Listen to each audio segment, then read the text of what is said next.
একটি মেয়ে নতুন বাড়িতে শিফট হলো এবং লিভিং রুমে একটি মোড়ক দেখে চমকে গেল। বাড়ির মালিক বলল, আগের ভাড়াটে ফেলে গেছে, তুমি নিজেই সামলে নিও।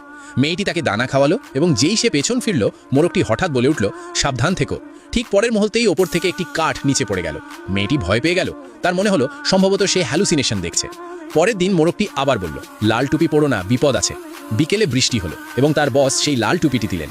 মেয়েটির মোড়কের কথা মনে পড়ল এবং সে না করে দিল, কিন্তু তার এক সহকর্মী সেই টুপিটি পরে নিল। পরের দিন সেই সহকর্মীকে মৃত অবস্থায় পাওয়া গেল। এখন মেয়েটির বিশ্বাস হয়ে গেল যে মোড়কটি ভবিষ্যৎ দেখতে পারে। সে বাড়ি ফিরে এসে জিজ্ঞাসা করলো, তুমি কিভাবে জানো? কিন্তু মোড়কটি চুপ থাকলো। তারপর হঠাৎ বলল, রাত 10টার আগে বাড়ি চলে এসো, না হলে বিপদ হবে। সেদিন অফিসে মেয়েটি খুব চিন্তিত থাকলো। রাত 8টায় ছুটি হলো, কিন্তু বস বললেন, তুমি এখানে থেকে রোগীর দেখাশোনা করো। সময় ধীরে ধীরে 10টার কাছাকাছি পৌঁছতে লাগলো। মেয়েটি ঘাবড়াতে শুরু করলো। তখনই একটি ছায়া তার দিকে এগিয়ে এলো, কিন্তু দেখা গেল সেটি বস। তিনি বললেন যে ঘড়ি খারাপ ছিল, এখনো 10টা বাজেনি, এবং তিনি তাকে বাড়ি পৌঁছে দিতে এলেন। রাতে দরজায় কড়া নাড়ার শব্দ হলো। বস বললেন, দরজা খোলো, কিন্তু মোড়কটি বলল, খুলো না। মেয়েটির সন্দেহ হলো। সে জিজ্ঞাসা করলো, আজ কি একটি ছোট মেয়ে চিকিৎসার জন্য এসেছিল? বস বললেন, হ্যাঁ, তার সামান্য চোট ছিল। কিন্তু মেয়েটি বুঝে গেল আজ কোনো ছোট মেয়ে আসেইনি। এখন তার বিশ্বাস হয়ে গেল যে দরজার ওপাশে দাঁড়িয়ে থাকা মানুষটি তার বস নয়।